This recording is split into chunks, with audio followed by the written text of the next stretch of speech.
I mean, I know we have the Sabbath, 7 days of the week, all that. I can't comment on that. But one of the reasons 7 was so important in the ancient world, and I know you won't believe me, but I think it's true, and I have no better explanation for it, is the same reason that people who throw dice today say, 7. come 7 or 11. Why? Because these ancient soothsayers did have things like dice. You know, it's normal to have a little cube and put numbers on it. And the number that most often comes up is what? 7. Why? Because you got 6 sides. You got 6 plus 1, 5 plus 2, 4 plus 3, and vice versa. And so 7 is the number for the ancient soothsayers. That is the most meaningful number because it's the most frequent number that appears. I guess 11 or 12, I don't know which it is. I'm not a great dice player. But that would be one of the rarest combinations anyway. That would be one of the rarest combinations. But anyway, 7 is the old, and soothsayers would do things in front of shrines in any part of the world.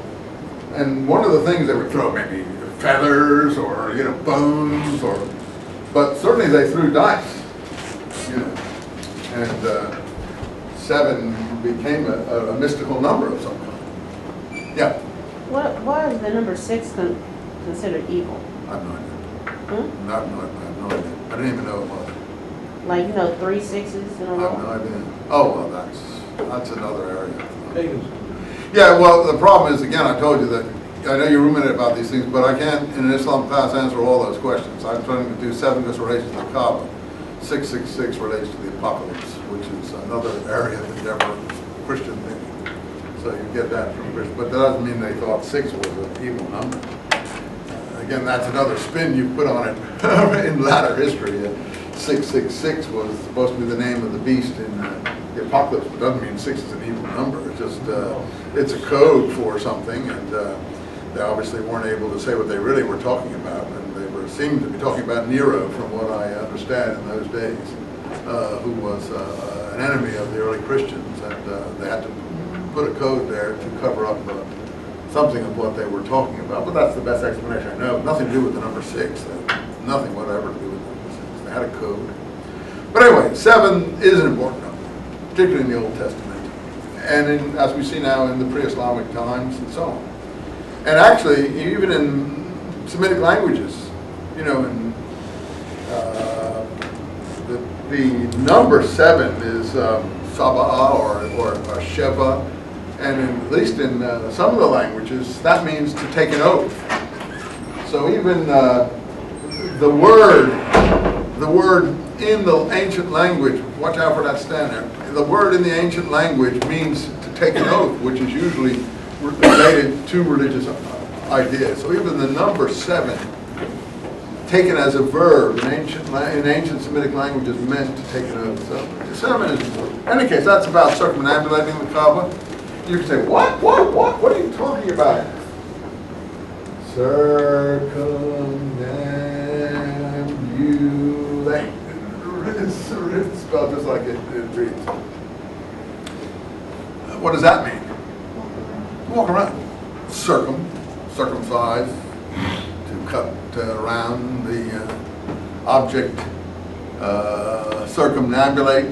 Ambulate is to walk around the Kaaba, circumambulate the Kaaba 7 times. So, but that is a shrine that what we would originally consider to be animistic. In the Old Testament, you had, for instance, how many have read the Old Testament here? Anybody? Anyway, you know the old stories. When Yahweh or the Lord or Jehovah or God, whatever you call him, is talking to the Hebrew people, he's talking first of all, well, not first of all, I'll give you the first one in a moment, but normally you see it, he's talking out of a mountain.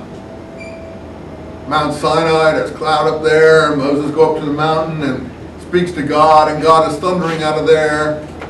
That's all animistic, pre-Hebrew, pagan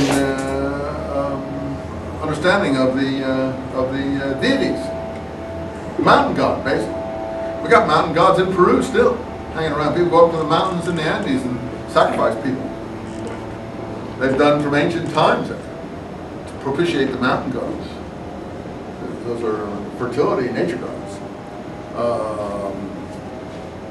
Moses, another episode which is more even appropriate to what we're talking about. You remember, if you've read Exodus, Moses' first, this isn't in the Quran, I don't think, although there may be some hint of it there. Moses' first encounter with God. Again, I'm not saying this actually happened. This is the story, this is the picture, this is the writing, this is the portrait. Moses' first encounter, I don't want people to think I'm favoring one thing over another. I don't. I know these are portrayed. And Moses first encounters God. Where's God speaking out of? A bush. A burning bush, as it's put.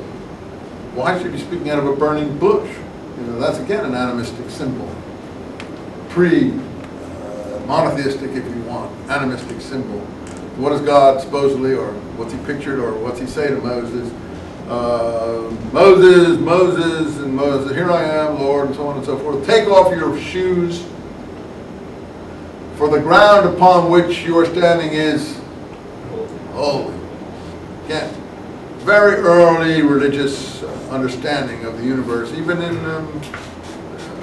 for instance, all Muslim